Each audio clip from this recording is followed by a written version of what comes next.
আজকে double cleansing এর ব্যাপারে কথা বলবো। যেমন ডাবল ক্লিনজিং মানে আসলেই অনেক দরকার। যখন সানস্ক্রিন বা মেকআপ লাগাই, মেকআপ উঠানোর জন্য অবশ্যই ডাবল ক্লিনজিং দরকার। মানে ক্লিনজিং অয়েল দরকার। আচ্ছা, ক্লিনজিং মিল্ক, অয়েল, তারপরে ক্লিনজিং ওয়াটার অনেকগুলো আছে, মাইসেলার ওয়াটার। তো ওগুলোর মধ্যে সবচেয়ে ভালো কোনটা? সবচেয়ে ভালো হচ্ছে আপনার ক্লিনজিং অয়েল। এটা হচ্ছে সবচেয়ে ভালো, মানে সবচেয়ে ভালো কাজ করে আপনার মুখে। তো আম যদি অবশ্যই ক্লিনজিং অয়েলের অনেক দাম। এজন্য ভাই আমি নিজেও কিনা ইউজ করতে পারি না ক্লিনজিং অয়েল। একবার কিনছিলাম, ওটা শেষ হয়ে গেছে গা। তারপর থেকে আমি দেখলাম যে মানে হচ্ছে স্যালিসাইলিক অ্যাসিডের কাজ কি? মানে উম ত্বক ত্বকে যখন ত্বক ভিতর থেকে পোরগুলোকে ভিতর থেকে ওয়াশ করা হচ্ছে স্যালিসাইলিক অ্যাসিডের কাজ। তো ক্লিনজিং অয়েল যে কাজটা করতে পারে ওটা তো স্যালিসাইলিক অ্যাসিড ফেস ওয়াশও করতে পারে।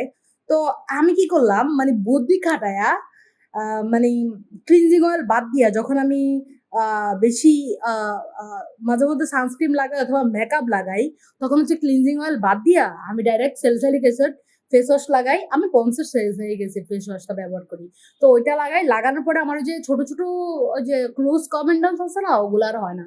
মানে বাম্পস, যেটাকে আপনারা বাম্পস বলেন, ওইটা আর হয় না। এটা কিন্তু সত্যি অনেক ইফেক্টিভ। এটা ট্রাই করে দেখতে পারেন। অবশ্যই আমার ভাইয়া এত টাকা নাই তো। এজন্য পন্ডস এর ৳২০০ স্যালিসাইলিক অ্যাসিড ফেস ওয়াশই ব্যবহার করি। Bye, by.